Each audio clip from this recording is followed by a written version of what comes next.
Oke, pada kesempatan hari ini saya akan menyampaikan intisari pemikiran Ki Hajar Dewantara tentang pendidikan.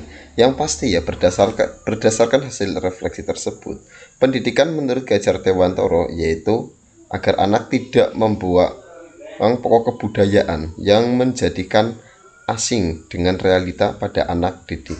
Pendidikan juga harus membuat manusia di Indonesia mempunyai sifat peka dalam hal budi pekerti, ya itu intisarinya. Selain itu juga ingar soseng tulodo ing madya mangun karso tutwuri handayani. Selain itu pula ya sistem pendidikannya ya dalam pemikirannya itu menggunakan sistem pendidikan secara among. Nah, sistem among. Nah, sekarang bagaimana proses pembelajaran yang mencerminkan pemikiran dari Ki Hajar Dewantara, ya kan? Nah, bahwa proses pembelajaran yang dilakukan adalah dengan menggunakan sistem among. Nah, apa itu sistem among?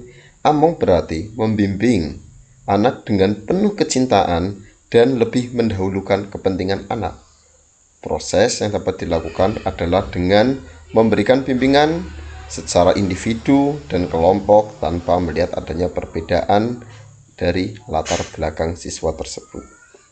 Kemudian kegiatan pembelajaran juga dikaitkan dengan budaya asli Indonesia, ya, dengan budaya asli Indonesia untuk membentuk anak didik menjadi manusia yang tangguh dalam menyelesaikan masalah. Berikutnya, taat asas, mandiri, dan bisa menghargai orang lain. Nah, terus kira-kira ya proses pembelajaran yang mencerminkan pemikiran dari Ki Hajar Dewantara itu banyak sekali sebenarnya dapat kita terapkan sebagai contoh ya dalam kegiatan pembelajaran matematika misalkan ya. Itu tidak, guru itu memberikan proses bimbingan karena apa? Matematika itu secara realita merupakan pembelajaran yang sangat sulit dikuasai oleh peserta didik. Nah, terus bagaimana sih ya yang dilakukan? Ya paling tidak guru itu harus selalu memberikan bimbingan secara kontinu kepada peserta didik secara individu maupun kelompok, dan juga ya dengan mengkaitkan dengan budaya yang ada. Ya, jadi modelnya itu tematik integratif.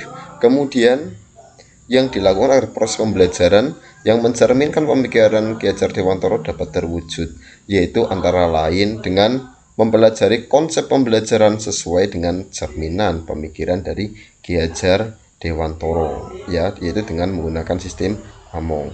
Kemudian konsep pemikiran Ki Hajar Dewantara tersebut ya yang sudah saya terapkan ya pada dasarnya yaitu paling sering yaitu ingar sosum tulodo di depan menjadi sonto, ing madyo mangun karso di tengah menjadi pemimpin, kemudian tetwuri handayani dari belakang memberikan suatu dorongan. Nah, dorongannya itu berupa apa? Berupa bimbingan kepada peserta didik untuk memotivasi ya, antara lain seperti itu. Mungkin itu saja yang bisa saya sampaikan pada kesempatan hari ini. Sekian, terima kasih.